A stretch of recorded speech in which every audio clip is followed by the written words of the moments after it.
De Crónicas. Segunda de Crónicas 20:20 dice así.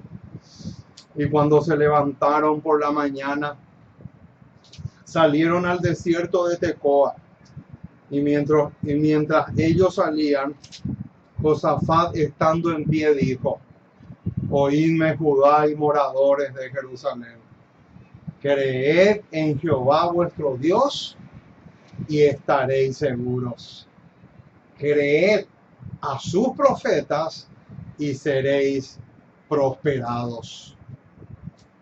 Con estas palabras de la inspiración, le damos la más cordial de todas las bienvenidas a todos los hermanos y hermanas esparcidos por todo el continente y, ¿por qué no?, por el mundo.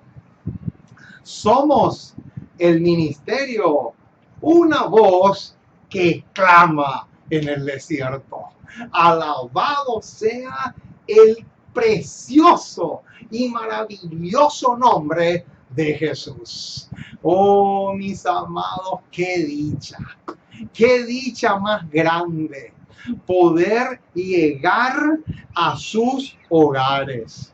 Pero esa en realidad no es la dicha más grande. La dicha más grande es que la palabra llegue, penetre en los corazones de las personas. Esa es la dicha por excelencia. Esa es la dicha más hermosa que podemos tener en este mundo. Oh, mis amados, el apóstol Pablo, cuando le escribe a los corintios, les dice así: pero tenemos este tesoro. ¿Cuál tesoro? Acá les voy a mostrar. Tenemos este tesoro en vasos de barro, para que la excelencia del poder sea de Dios y no de nosotros. Ahora, ¿quiénes son los vasos de barro? Los vasos de barro somos nosotros. Los vasos de barro somos los mensajeros. Los vasos de barro somos todos aquellos que un día nos colocamos como arcilla fácil de moldear en las manos de ese alfarero que aparece en Jeremías capítulo 18. Oh, mis amados, qué preciosura, qué alfarero más estupendo. Alabado sea el nombre del Señor. ¿Saben una cosa? Les voy a contar un secreto muy, pero muy especial. La mayoría, y cuando digo la mayoría me refiero al 99,9% de los predicadores, entre paréntesis, ¿saben lo que ellos dicen? Ellos dicen: usted le tiene que aceptar a Cristo como Salvador personal. Usted le tiene que aceptar a Cristo como su Salvador para que de esa manera reciba la vida eterna. Hermanos, ese es un engaño. Ese es un engaño. Esa es una verdad a medias. Porque ¿saben de qué se olvidan esa gente? Esa gente se olvida que no sirve de nada. Absolutamente de nada nos sirve que una persona le acepte a Cristo como su Salvador personal y, entre paréntesis, tenga vida eterna, si resulta que no le acepta a Cristo como el alfarero divino. Ahí está el quid de la cuestión. Si tú no eres una arcilla fácil de moldear en las manos del maestro, tu profesión no tiene ningún valor. Puedes tener el don del canto. Puedes tener el don de la poesía. Puedes tener el don de ejecutar instrumentos musicales diversos, hermosos, suenan una maravilla. Pero todo eso, si tú no eres una arcilla fácil de moldear para Jesús, como el alfarero de Jeremías 18, el resto no tiene valor alguno. Oh, mis amados, qué tremenda verdad que estamos diciendo. Lamentablemente, eso nunca se predica. Es realmente tremendo. Le damos una cordial bienvenida a todos los hermanos, pero hoy vamos a darle una bienvenida muy especial a 3 hermanas. Noten 3 hermanas preciosas que les conocí justamente en esta semana y estuvimos armando una linda pero hermosa amistad. Me estoy refiriendo a la hermana Clemencia, es de Cali. Un saludo muy especial a la hermana Clemencia. Ella me dijo que disfruta de estos temas y también los comparte.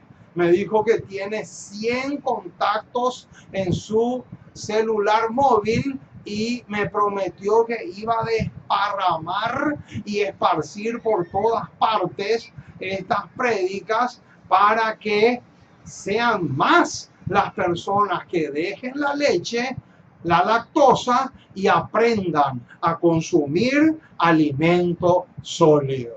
Ella está en Cali. Mi sueño es predicar en Cali, en Barranquilla, en Pereira, en Bogotá. Me encantaría. Solo Dios me puede dar esa dicha. Muy bien. La segunda hermana es la hermana Isabel.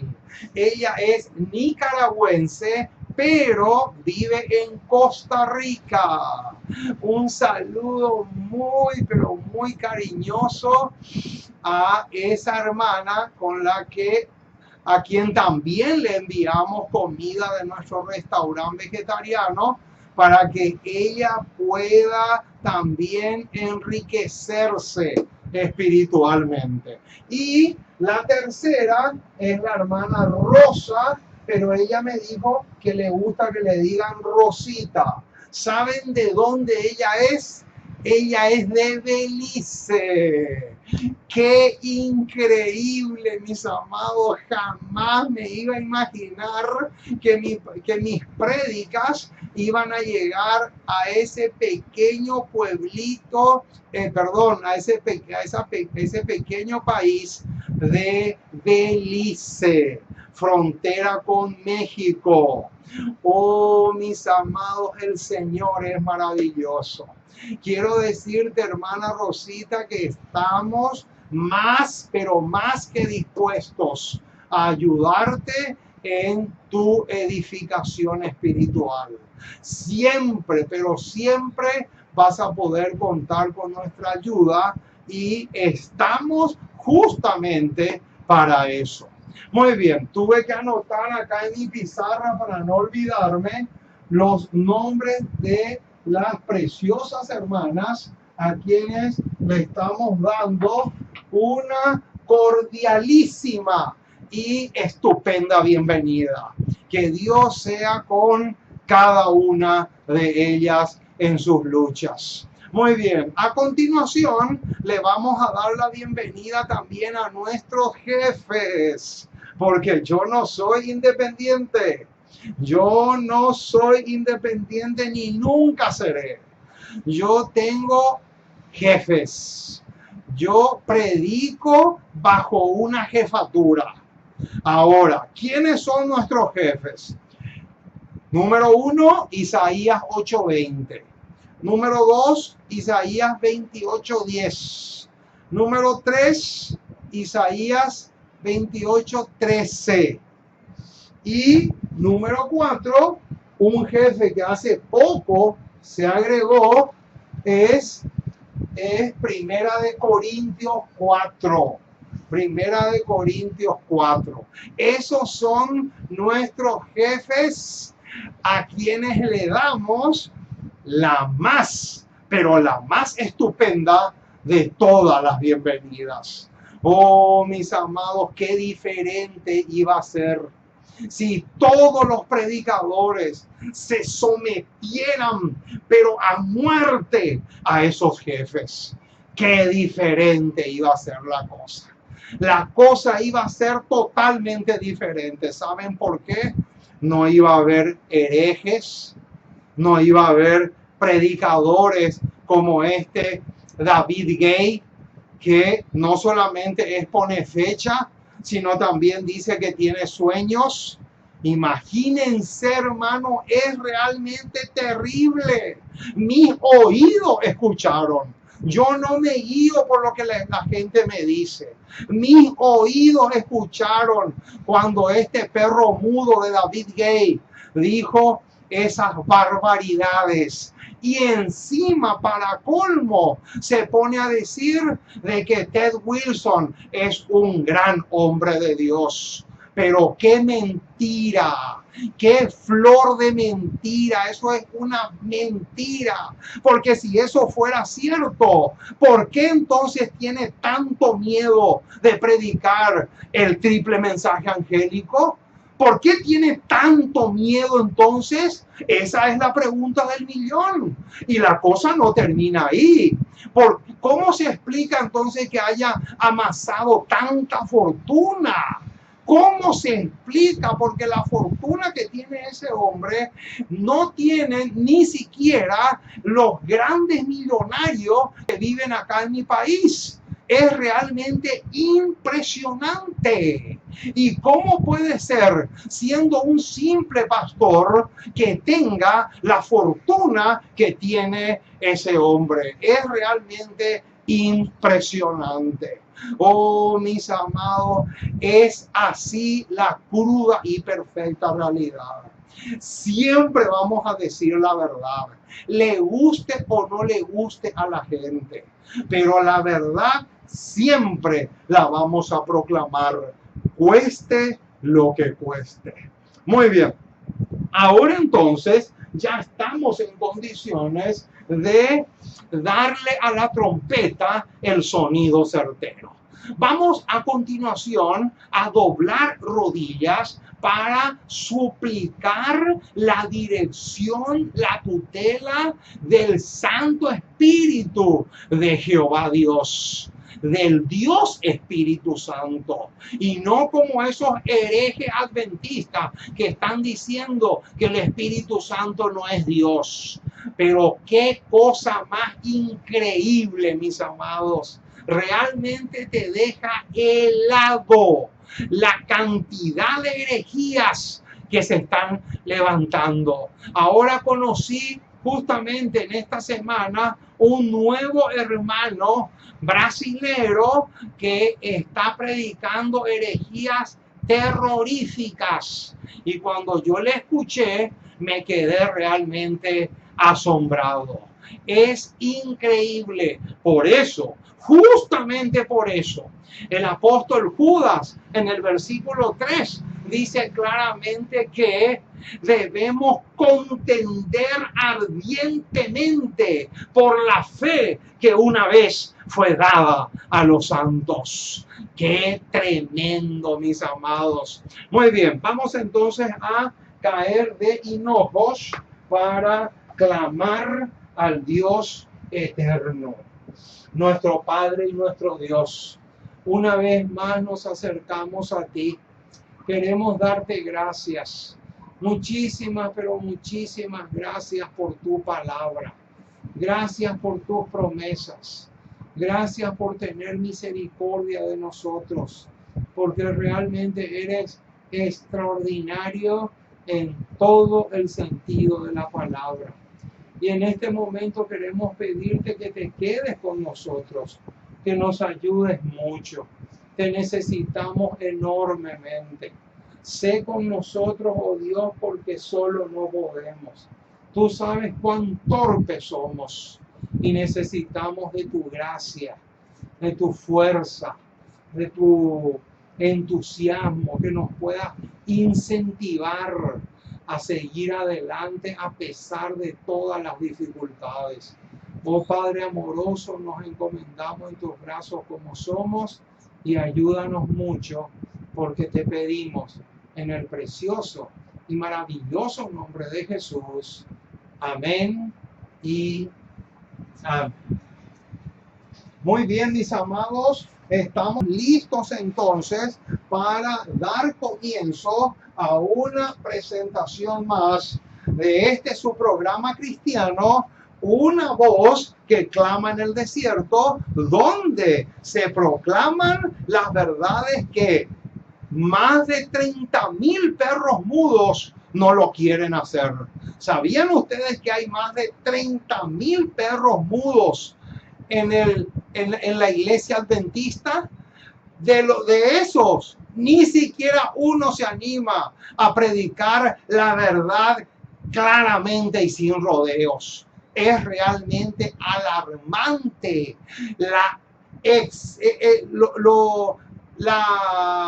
el exceso de cobardía que existe. Es impresionante. Ahora, vamos a mirar nuestra pizarra, porque acá tenemos el título del tema que vamos a tratar. Es el tema número 320 de nuestro buffet espiritual. Ahora, el propósito del tema de hoy es responder una pregunta que es preciosísima y que lamentablemente nunca, pero nunca se predica. O sea, el tema de hoy sí o sí lo vas a escuchar por primera vez en tu vida. No importa que tengas 40 o 45 años de adventista. Muy bien, vamos a ver cómo dice acá el título de nuestro tema. ¿En qué momento Cristo es cabeza de la iglesia? Qué tremenda pregunta, mis amados. ¿En qué momento Cristo es la cabeza de la iglesia? ¿Saben, hermanos, cuál es una tragedia? Una de las tantas tragedias en el cristianismo. ¿Saben? Que todo se da por sentado. La gente lee el versículo que vamos a poner ahora acá como texto clave y dicen así: Cristo es la cabeza de la iglesia y punto. No, mi estimado.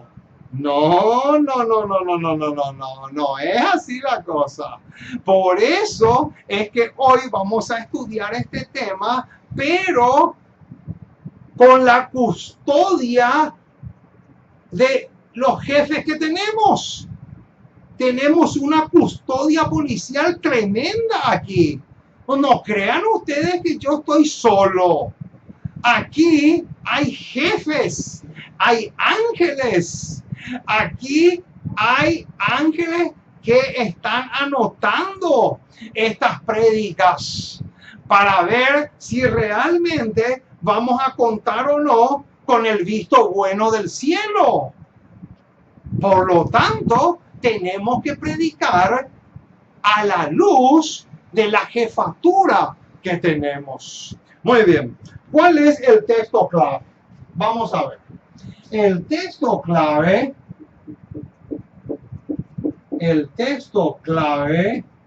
es Efesios. Efesios capítulo 5. Efesios capítulo 5, versículo 23. Efesios capítulo 5, verso 23. Ese es el pasaje clave. Por lo tanto, vamos a buscar este pasaje, porque con este versículo arrancamos Con este versículo arrancamos el tema. Efesios, carta del apóstol Pablo, carta del apóstol Pablo a los Efesios. Efesios capítulo 5, versículo 23. Pero para agarrar un poco de contexto, vamos a leer también los versículos anteriores, principalmente el 23 y del 23 en adelante. Efesios 5, 22 en adelante. 22, perfecto. Dice así: las casadas estén sujetas a sus propios maridos como al Señor, porque el marido es cabeza de la mujer, así como Cristo es cabeza de la iglesia, la cual es su cuerpo y Él es su Salvador. Así que, como la iglesia está sujeta a Cristo, así también las casadas lo estén a sus maridos en todo.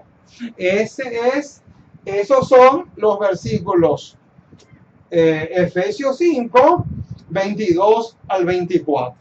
Muy bien, entonces, les decía hace unos momentos que la mayoría lee estos pasajes y da por sentado que siempre Cristo es cabeza de la iglesia y punto final, ya no hay más nada que acotar. Ahora, justamente por eso vamos a estudiar este tema, pero a profundidad. Entonces, aparte del versículo que ya leímos, tenemos que sí o sí hacer una conexión. Este pasaje, mis amados, Efesios capítulo 5, versículo 23, lo tenemos que estudiar a la luz de, acá viene, Colosenses. Colosenses capítulo 1, versículo 18. Colosenses capítulo 1, verso 18. Colosenses capítulo 1, versículo 18. Este versículo es clave y se estudia a la luz de Efesios 5:23. Efesios 5:23 conectamos con este y este a su vez conectamos nuevamente con el versículo 23. Ahora, ¿qué dice Colosenses 1:18? Vamos a mirar ese pasaje porque es bastante importantísimo. Colosenses 1:18 dice así: alabado sea el precioso nombre de Jesús. Dice así el versículo 18. Y Él es Cristo. Y Él es la cabeza del cuerpo, que es la iglesia. Noten, hermano, dice lo mismo prácticamente que Efesios 5, 23. Dice prácticamente lo mismo, pero noten ahora el detallazo gigantesco, precioso y enorme que se viene, porque el detalle que se viene ahora no se nos tiene que escapar ni por desgracia. Noten lo que dice ahora: Él que es el principio, el primogénito de entre los muertos. Y ahora bien, subrayen a muerte el detalle que viene ahora. ¿Para qué? Para que en todo tenga la preeminencia. ¡Qué espectáculo, mis amados! ¡Qué cosa más hermosa es la forma como termina el versículo 18! Noten que la última parte del versículo 18 es lo que vamos a enfatizar ahora.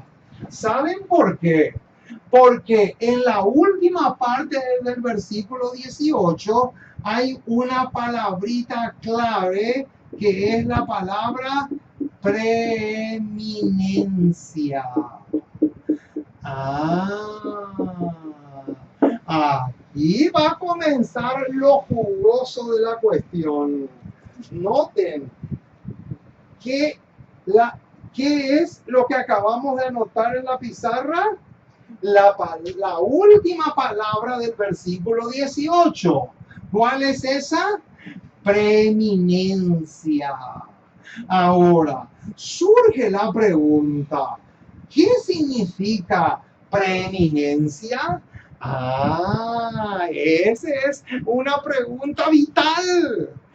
Lo que viene ahora es jugoso, hermoso, demasiado rico. Noten, hermanos, en cualquier diccionario de la Real Academia Española, ustedes pueden buscar la definición, pero yo les voy a poner en primer lugar un sinónimo. Preeminencia es sinónimo de primacía. Noten, primacía. Este es un detalle clave. Noten, hermanos, qué interesante lo que tenemos acá. Preeminencia es sinónimo de primacía. Ahora, ¿qué significa preeminencia? ¿Qué es sinónimo de primacía? Ahora viene la definición. Y mucho ojo, porque esta definición arroja una preciosísima luz en relación a este tema, como Cristo siendo cabeza de la iglesia. Dice así: superioridad de una cosa sobre otra. ¿Cómo? ¿Qué significa preeminencia o primacía? ¿Qué significa esto? Esto significa que Cristo tiene... ¿Qué es lo que Cristo tiene? Cristo tiene ¿qué? Superioridad. Mucho ojo con eso. Ese detalle es de vida o muerte. Cristo es superior a las opiniones humanas. Cristo tiene la preeminencia sobre las opiniones personales de la gente. Yo no puedo enfatizar mis opiniones particulares o personales y poner por encima de la palabra de Dios. ¡Oh, qué tremendo lo que estamos diciendo, mis amados! ¿Con qué propósito es que Cristo se convierte en cabeza de la iglesia? Con el propósito, dice el versículo 18, de que Él siempre tenga la preeminencia. Y acabamos de decir que preeminencia y primacía significa superioridad de una cosa sobre otra. Quiere decir entonces que para que Cristo sea la cabeza de la iglesia tiene que tener siempre, en todo momento, ojo con esta palabrita subraya la muerte. Siempre Cristo tiene que ser superior a las opiniones personales. Siempre Cristo tiene que ser superior a las decisiones que se toman en las juntas.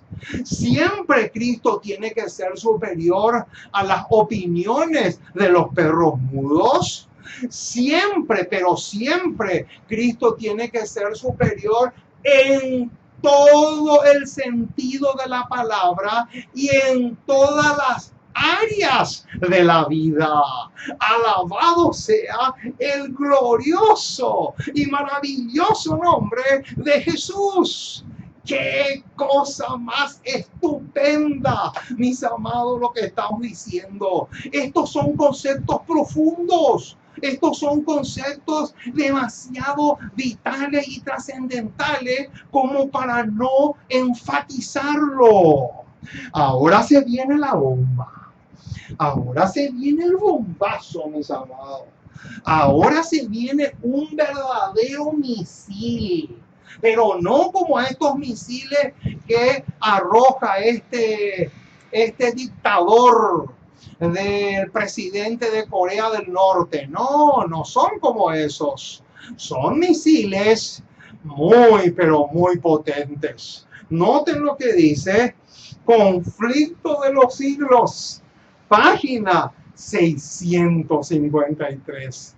Y noten lo que va a suceder ahora.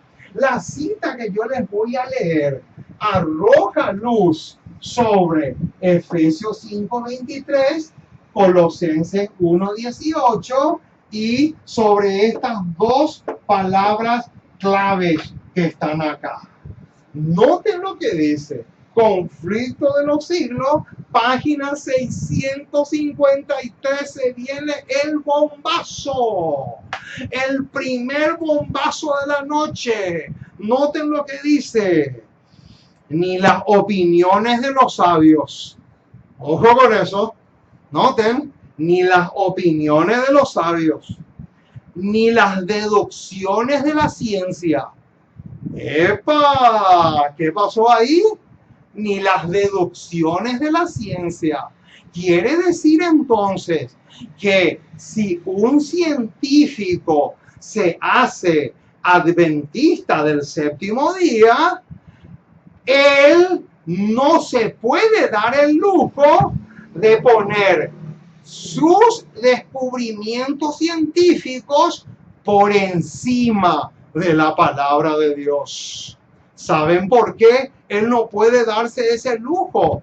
Porque si él hace eso, automáticamente Cristo deja de ser cabeza de la iglesia. ¡Epa! ¡Qué tremendo bombazo! Acá lo dice, mis amados. Yo no me invento nada.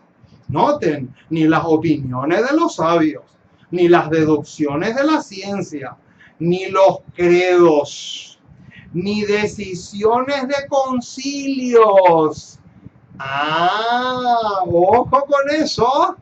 Quiere decir que si en un concilio, ya sea local o universal o mundial, se toman decisiones que van a estar por encima de la palabra de Dios, automáticamente Cristo deja de ser la cabeza.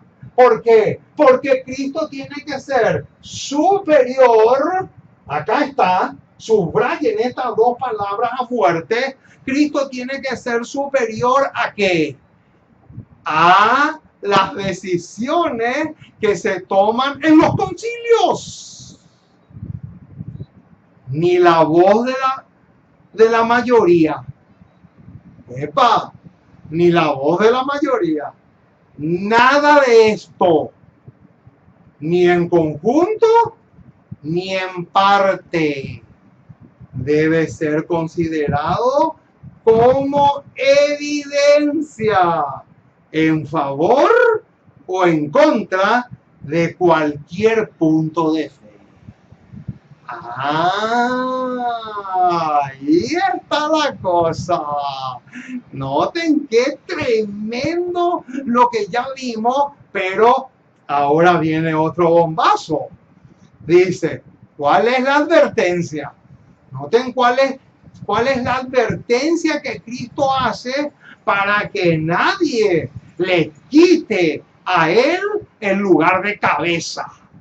Dice, antes de aceptar cualquier doctrina o precepto, debemos cerciorarnos de si lo autoriza un categórico. Así dice Jehová. ¡Qué espectáculo, mis amados! ¡Qué tremendo bombazo! Noten, hermano, lo que dice. ¿Qué dice?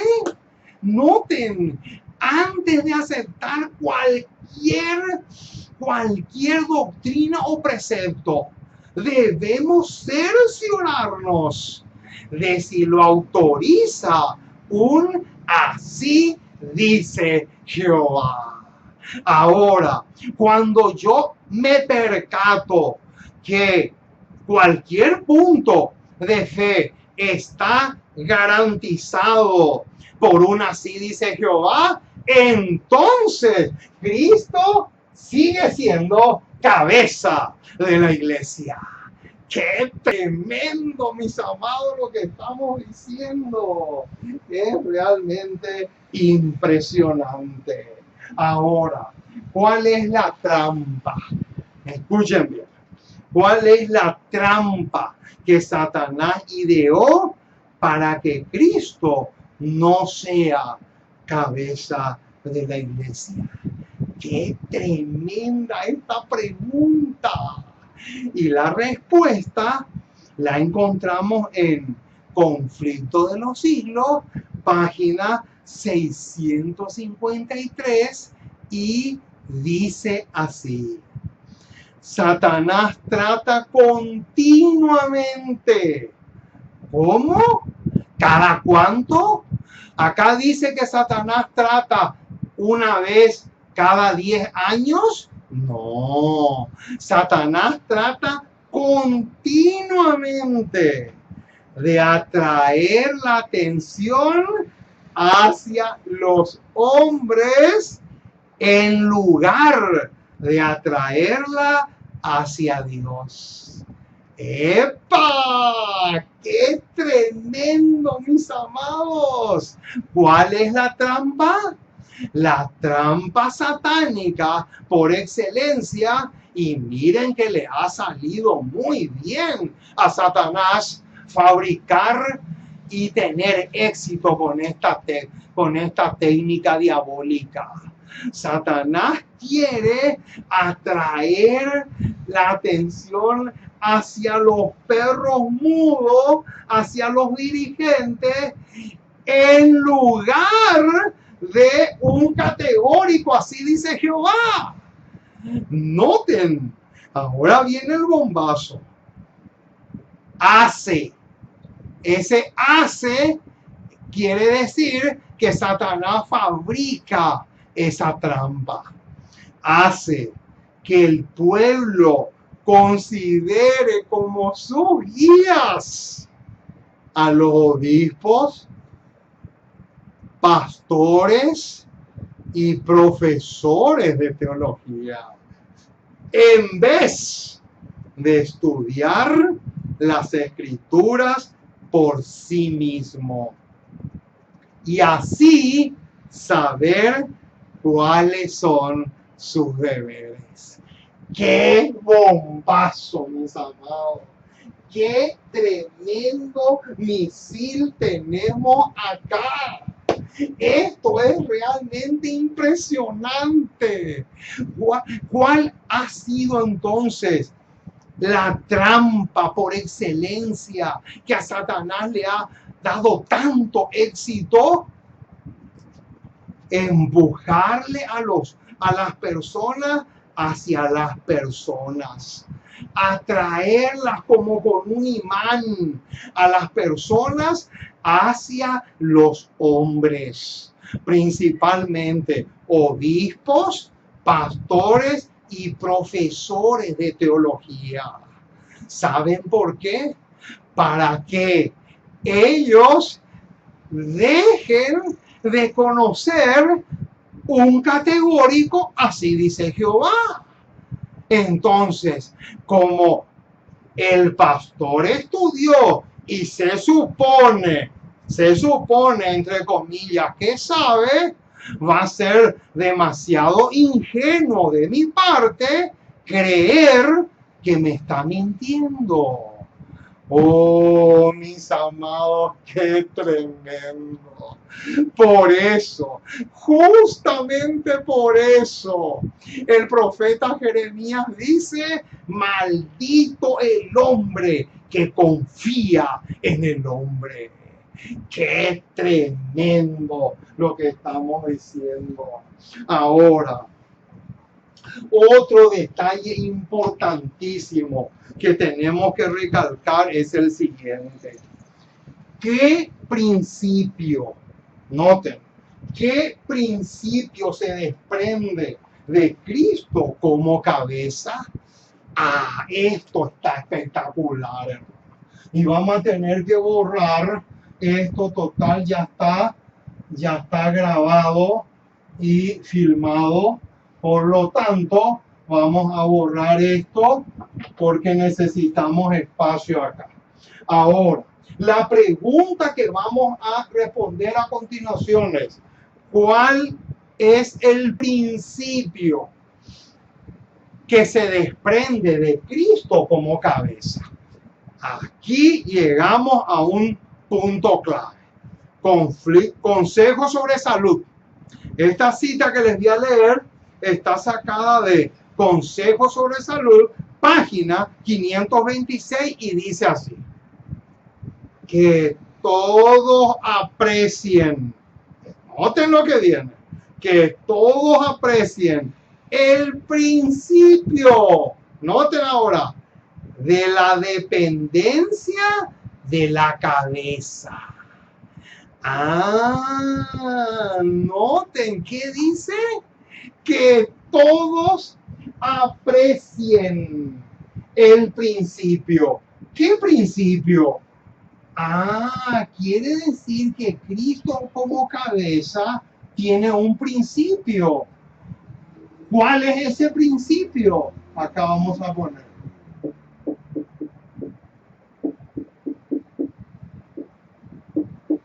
Dependencia. Noten qué importantísimo. Noten qué detalle bastante importantísimo. Quiere decir entonces que si yo quiero que Jesús sea realmente la cabeza de la iglesia, ¿qué principio tengo que tener siempre en cuenta? Aquí está la respuesta. El principio de la ¿qué? De la dependencia. Si yo no logro aprender a depender de Jesús, va a ser imposible, totalmente imposible, que Cristo sea la cabeza de la iglesia. ¿Por qué? Porque para que esto sea una realidad, tiene que existir esto en mi vida. Yo tengo que aprender a depender de Jesús. Tengo que ser cristiano dependiente. Tengo que ser Cristo dependiente. O sea, constantemente yo tengo que aprender a depender de Jesús, no importa las circunstancias adversas que nos toque pasar. Por ejemplo, vamos a poner un ejemplo. Vamos a buscar Filipenses. Filipenses capítulo 4. Acá está. Filipenses capítulo 4. Noten, hermanos, lo que dice. Y esto vamos a poner solamente como ejemplo. No vamos a entrar en detalles en lo que dice el versículo, pero como ejemplo nos va a servir. Noten lo que dice Filipenses capítulo 4, versículos 11 y 12. Dice: no lo digo porque tenga escasez, pues he aprendido a contentarme cualquiera que sea mi situación. Noten, ahora viene el versículo 12. sé vivir humildemente y sé tener abundancia. En todo y por todo estoy enseñado, así para estar saciado como para tener hambre, así para tener abundancia como para padecer necesidad. Noten, quiere decir entonces que cuando nosotros tengamos que padecer, cuando nos toque padecer, es en ese momento donde con más razón tenemos que aprender a depender de Jesús. Porque es fácil decir yo dependo de Jesús cuando todo va bien. Eso cualquiera te dice. Pero en los momentos que la cosa quema y quema bastante, ahí te quiero ver. Ese es el punto. Porque cuando todo va bien, es fácil ser cristiano. Pero cuando hay escasez, cuando hay serios problemas, cuando hay serias dificultades de cualquier índole, es ahí, en ese momento, en que yo tengo que practicar este principio que se llama dependencia. Tengo que aprender a depender de Jesús, aunque pase, aunque esté pasando por la dificultad más terrible de mi historia. Qué tremendo, mis amados, lo que estamos diciendo. Ahora, otro detalle importantísimo. ¿Qué requiere Cristo como cabeza de la iglesia? Qué linda pregunta. Esta pregunta es preciosa. Note, la respuesta la encontramos en la educación cristiana, página 361. 361 del libro La Educación Cristiana. No busquen en el libro La Educación, porque la educación cristiana es uno y la educación es otro. Son dos ejemplares totalmente diferentes. Este está en La Educación Cristiana, página 361, y dice así: la gran cabeza de la iglesia requiere de ella, y acá viene la bomba. Acá viene el bombazo que a nadie le gusta, pero está escrito. La gran cabeza de la iglesia requiere de ella, ella es la iglesia, requiere de ella que se separe del mundo. ¡Qué bombazo, mis amados! ¿Qué requiere Cristo como cabeza de la iglesia? Requiere separación. Acá está. Separación. Separación del mundo. ¡Qué tremendo! Y solamente de este punto tenemos muchísimo, pero muchísimo que decir. Vamos a buscar Primera de Juan. Primera de Juan, capítulo 2, versículos 15 al 17. Noten, este principio que está acá nos lleva automáticamente a Primera de Juan 2, 15 al 17. ¿Por qué? Porque estos versículos que vamos a leer ahora calzan perfectamente con este principio. Noten lo que dice: no améis al mundo, ni las cosas que están en el mundo. Si alguno ama al mundo, el amor del Padre no está en él. Porque todo lo que hay en el mundo, los deseos de la carne, los deseos de los ojos y la vanagloria de la vida, no proviene del Padre, sino del mundo. Y el mundo pasa y sus deseos. Pero El que hace la voluntad de Dios permanece para siempre. Oh, mis amados, qué tremendo principio que Cristo como cabeza de la iglesia exige. Separación de todo lo que tenga olor a mundanalidad.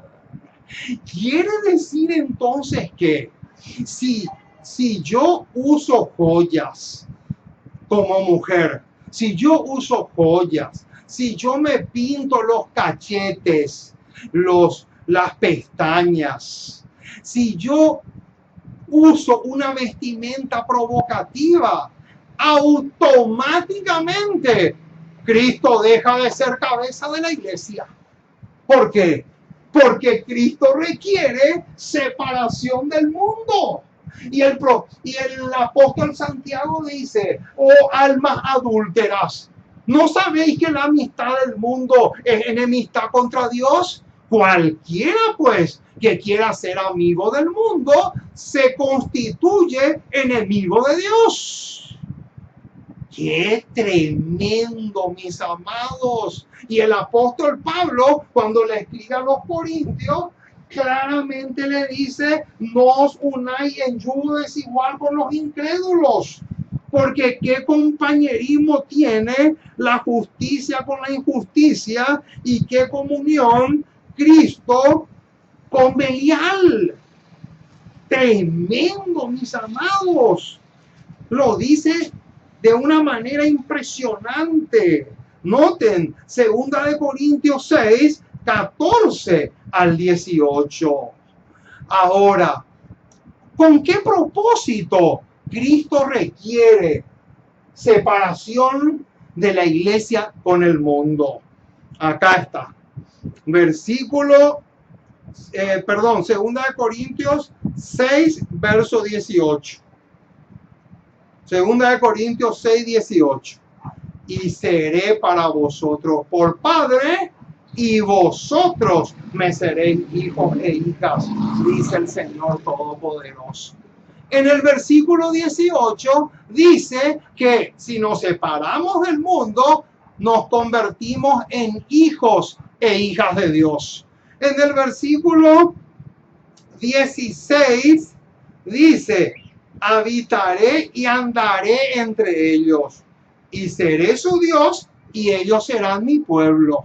O sea, que hay dos propósitos que Dios tiene en mente al exigir de la iglesia separación del mundo. Dos propósitos. Número uno, que Cristo pueda habitar en nosotros y seamos su pueblo. Y número dos, que Él sea nuestro Padre y nosotros podamos convertirnos en hijos e hijas. Esos son los dos propósitos que Jesús tiene en mente según los versículos que acabamos de leer. Entonces, por esa razón, Él exige separación de la iglesia del mundo. Qué tremendo, mis amados. Por eso, justamente por eso, me viene ahora a la mente Jeremías 15. Noten lo que dice. Jeremías 15, 19. Jeremías 15, versículo 19. Qué tremendo. Dice, por tanto así dice Jehová, si te convirtieres, yo te restauraré, y delante de mí estarás. Y si entresacares lo precioso de lo vil, serás como mi boca. Y ahora viene, conviértanse ellos a ti, pero tú no te conviertas a ellos. Ahí está el tremendo detalle que vale la pena recalcar. Ahora, cuán vital es el versículo 24 de Efesios 5. Vamos un momento hasta allí.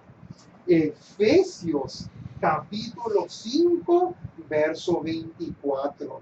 Ahora vamos a mirar solamente el versículo 24 del capítulo 5 de Efesios.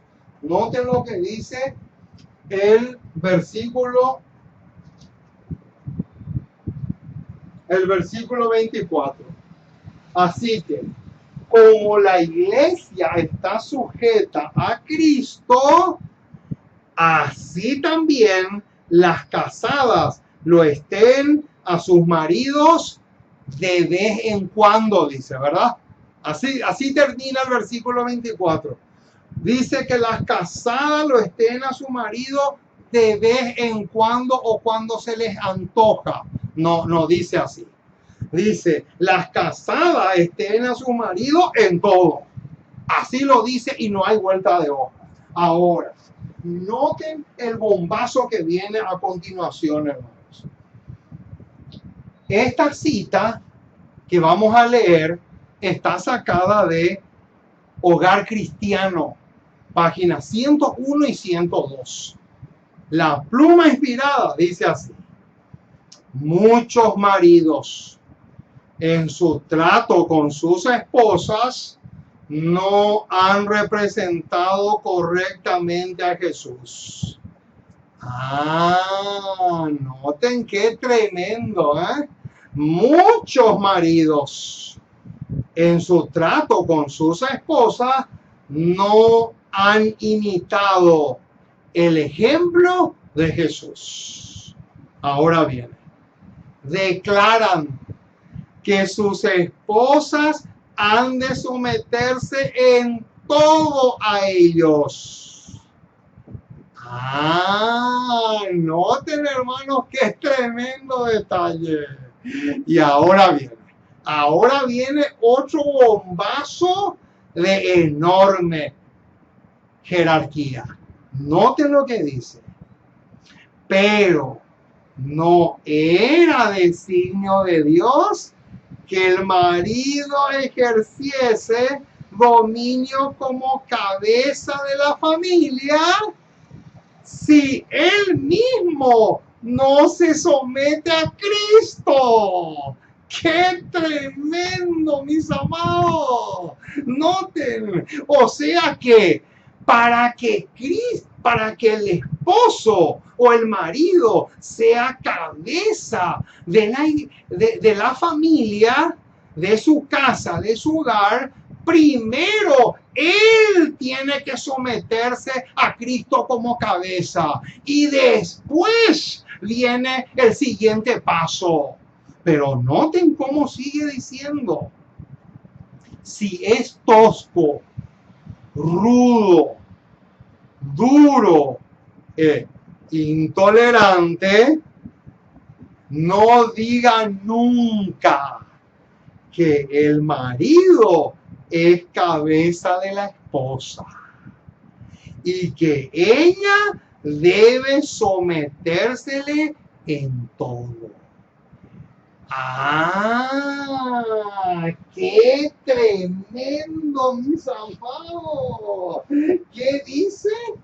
Acá dice claramente que si el marido es rudo, es tosco, es violento, es grosero, automáticamente está descalificado para ser cabeza de la casa, del hogar. Por lo tanto, él no le tiene a Cristo como cabeza. Porque para que él sea cabeza, primero él tiene que someterse y estar en todo momento sometido a la cabeza de la iglesia, que es Cristo. Y después recién está habilitado por el cielo para ejercer el puesto de cabeza del hogar. Pero la cita está clarito, hermanos. Ahora, noten, lo mismo, hermano, pero lo mismo. Esto esto que leímos recién en el libro Hogar Cristiano, lo mismo, pero lo mismo se aplica a Primera de Tesalonicenses 4. Vamos a buscar. Primera de Tesalonicenses 4, 12 y 13. Noten, hermano, el bombazo que se viene a continuación. Primera de Corintios. No, perdón. Primera de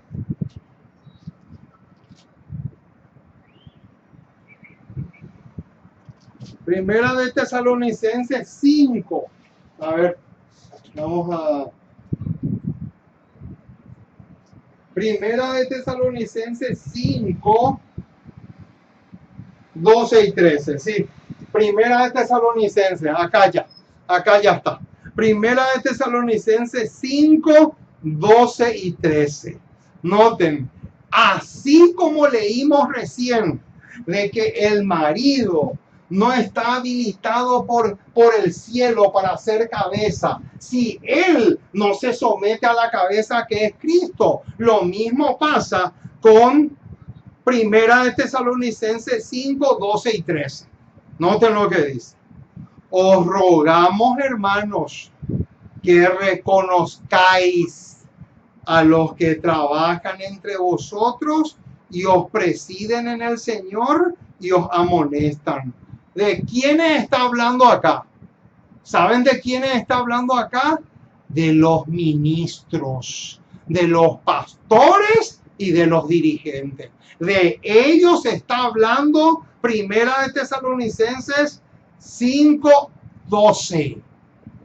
Noten lo que dice el versículo 13. Y que los tengáis en mucha estima y amor por causa de su obra. Noten. Y de este versículo es que muchísimas personas se agarran para decir, ¿te das cuenta? ¿Te das cuenta que tú estás equivocado? Acá la palabra de Dios dice que tú te tienes que someter a las autoridades de la iglesia. ¿Por qué? Porque ahí lo dice. Pero noten el bombazo que viene a continuación. Noten el tremendo misil que viene a continuación. ¿Saben por qué? Porque no se puede seguir la recomendación que aparece en Primera de Tesalonicenses 5, 12 y 13 si el ministro no se somete primero a Cristo. Ojo con eso. 50,000 ojo con eso. Porque ¿cómo la señora White va a decir que el marido nomás se tiene que someter a Cristo y el ministro no?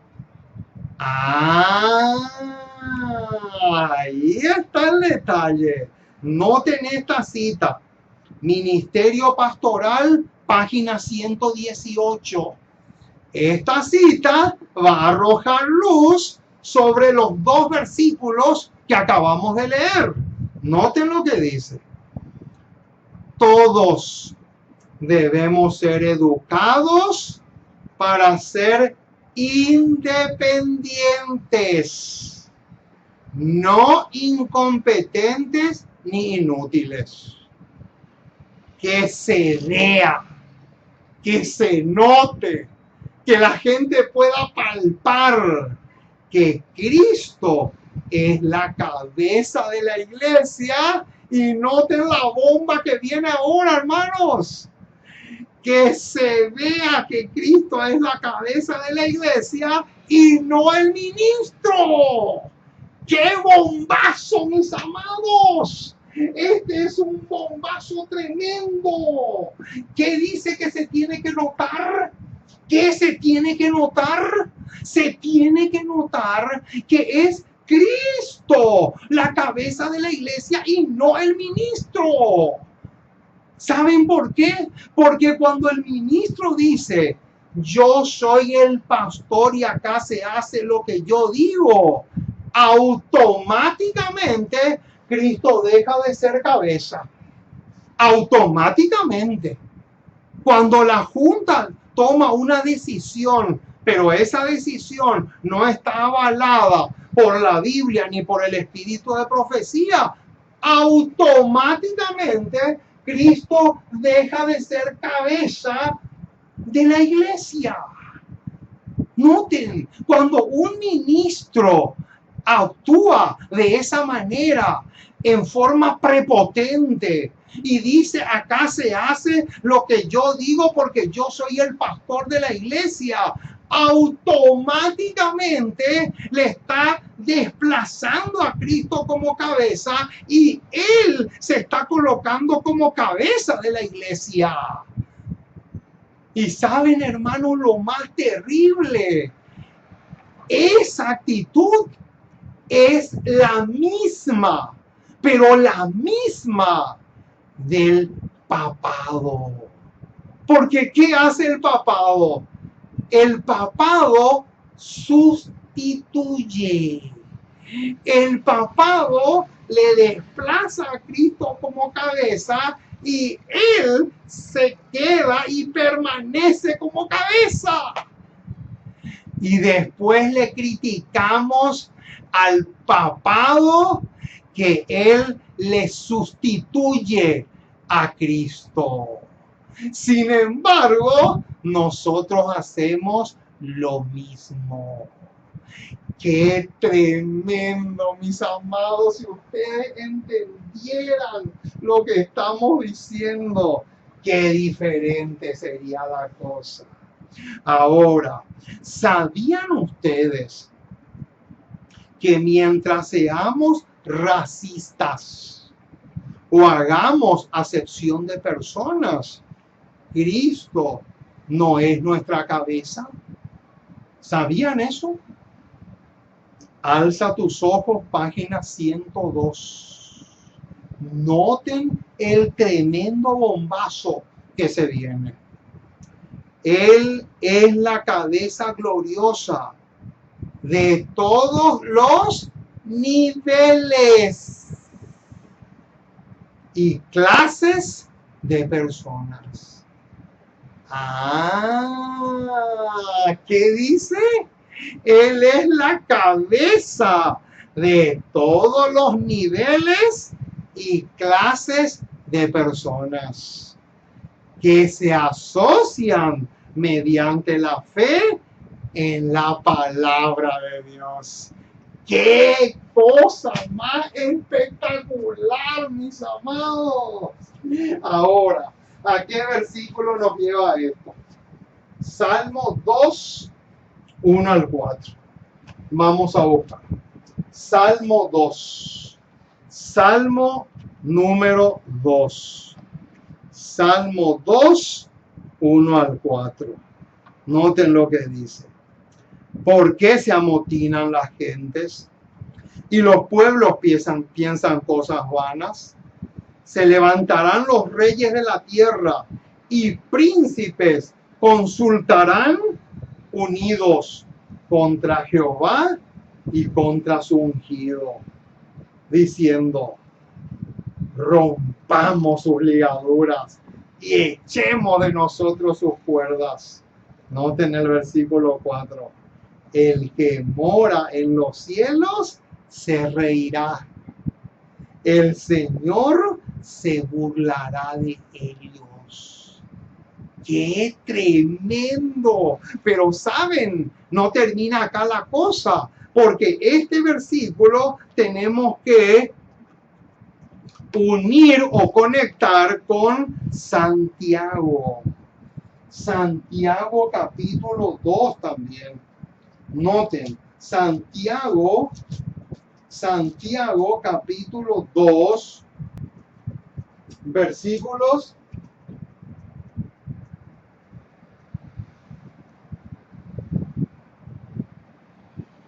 no es Santiago, no, Gálatas, perdón, Gálatas 3:28. Gálatas 3:28. Gálatas, Gálatas, sí, acá, Gálatas 3:28. Noten lo que dice. Aquí está.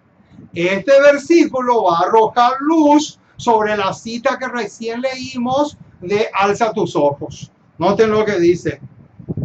Y ya no hay judío, ni griego, no hay esclavo ni libre, no hay varón ni mujer, porque todos vosotros sois uno en Cristo Jesús. Qué tremendo, mis amados. Ahora sí, vamos a Santiago. Santiago capítulo 2.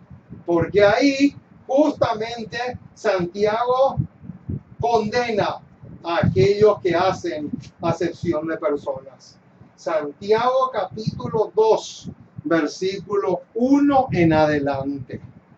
Hermanos míos, que vuestra fe en nuestro glorioso Señor Jesucristo sea que sin acepción de personas. Mucho ojo, mi estimado. No interesa si el color de la piel. No interesa la condición social de la persona. No puede ser jamás. Es imposible que una persona haga acepción de persona y que al mismo tiempo Cristo sea la cabeza de esa iglesia. Es completamente imposible. Santiago 2, 1 en adelante condena una actitud como esa. Ahora, ¿qué otro requerimiento tiene Cristo como cabeza? Ahora se viene otro bombazo de primera envergadura. Alza tus ojos, página 182. La cabeza de la iglesia en la tierra requiere, noten, requiere que los miembros de la iglesia sometan, ojo con eso, esa palabra es clave. La vamos a tener que anotar acá. Noten, vamos a poner acá. ¿Requiere qué cosa? Ahí está. Noten que acá ya tenemos 1, 2, 3 principios. 3 principios fundamentales que Cristo requiere como cabeza de la iglesia. El punto número 3 es someterse a lo que Dios dice. Noten, la cabeza de la iglesia en la tierra requiere que los miembros de iglesia sometan sus voluntades a la de Dios. ¿Cómo? Noten de qué manera. Mediante una obediencia voluntaria. Alabado sea el nombre del Señor. ¡Qué maravilla, mis amados! Noten lo que dice. Mediante una obediencia voluntaria. Es ahí donde está el secreto. Si no hay obediencia, Cristo no puede ser cabeza de ninguna iglesia. Ese detalle es demasiado fundamental. Ahora, ¿qué relación tiene la supremacía papal con este tema? Noten, Conflicto de los Siglos, página 55. Dice así. Dios no ha hecho mención alguna en su palabra a que Él haya elegido a un hombre para que sea la cabeza de la iglesia. ¡Epa! ¿Qué dice? Dios no ha mencionado nunca de que Él haya elegido a un hombre para que sea la cabeza de la iglesia. La doctrina de la supremacía papal se opone abiertamente a las Sagradas Escrituras. Solo por usurpación puede el Papa ejercer autoridad sobre la Iglesia de Cristo. ¡Qué tremendo, mis amados! ¿Qué dice? Solo por medio de qué? De la usurpación. Solo por medio de la usurpación. Cristo puede ser,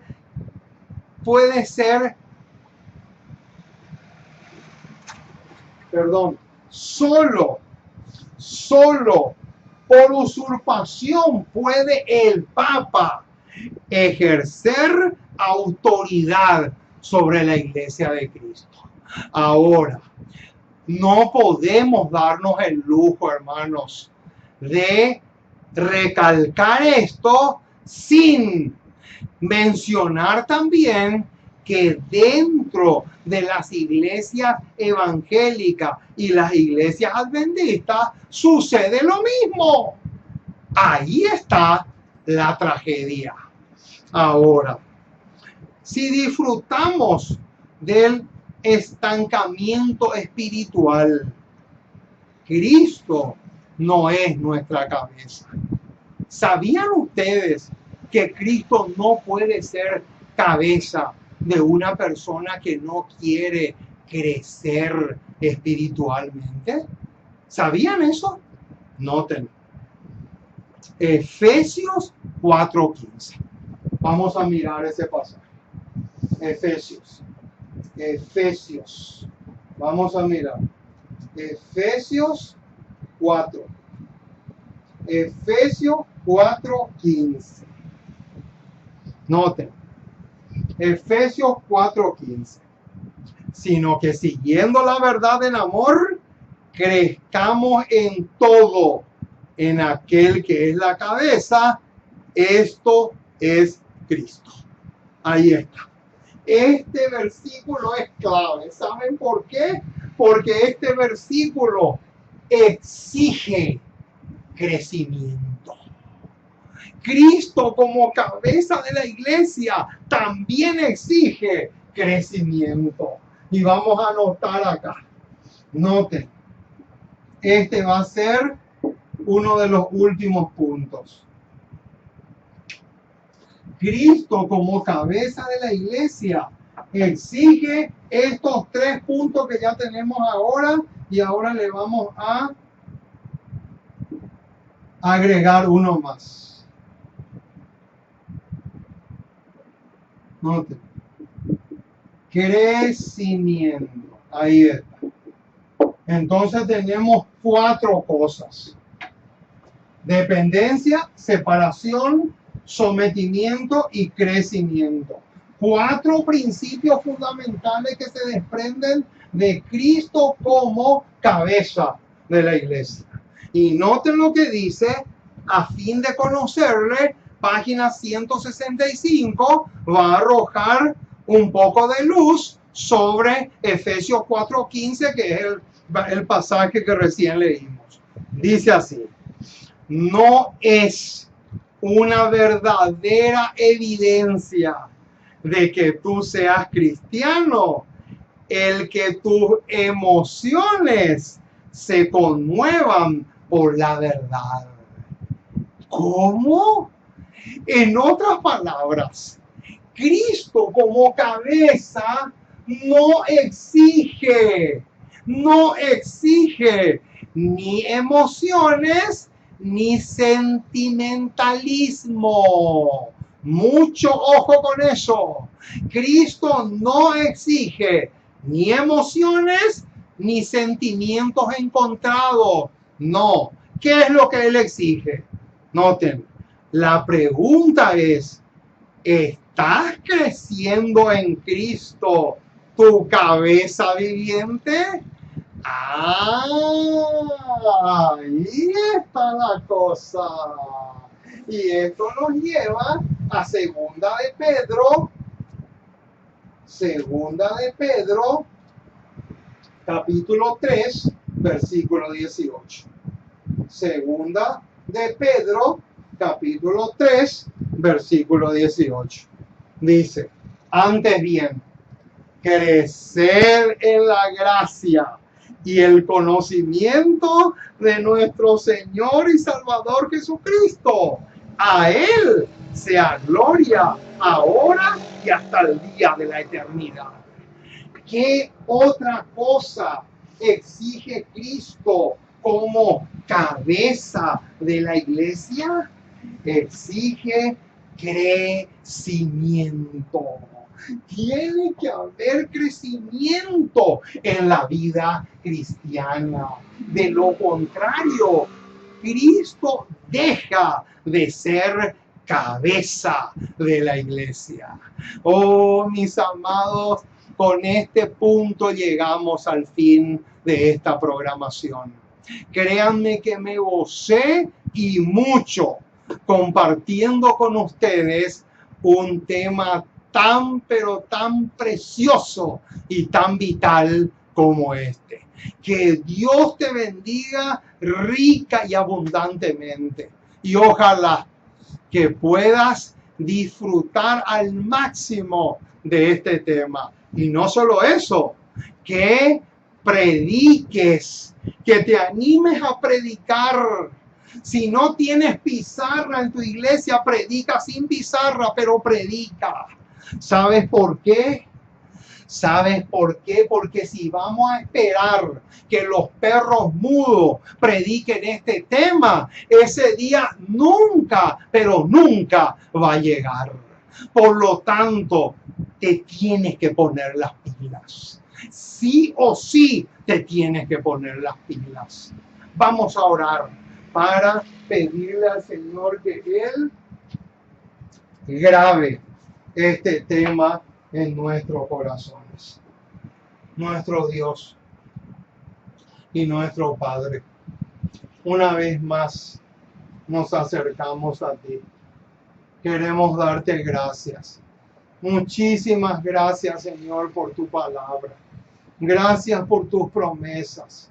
Gracias por tener misericordia de nosotros, porque realmente eres bueno, maravilloso, porque estás dispuesto a hacer mucho, mucho, mucho por nosotros. Oh Señor, te necesitamos mucho.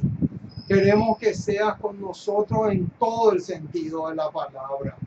Hoy hemos estudiado un tema cardinal, un tema demasiado vital, un tema extremadamente clave. Por esa razón, queremos pedirte que tú grabes este tema en nuestros corazones, que podamos realmente entender la importancia de Cristo como cabeza de tu pueblo, de tu iglesia. Oh Señor, ayúdanos mucho. Te necesitamos enormemente. Ten misericordia de nosotros. Danos la fortaleza y el valor que necesitamos para seguir adelante. No importa la circunstancia adversa que nos toque pasar. Oh Padre amoroso, nos sometemos a ti por completo y acompáñanos hoy y siempre. Oramos también por aquellos que viven en países donde no hay libertad de culto y están sufriendo algún tipo de persecución. Que tú seas con ellos mucho, pero mucho más que con nosotros. Dejamos todo en tus manos y acompáñanos en el precioso y maravilloso nombre de Jesús. Amén.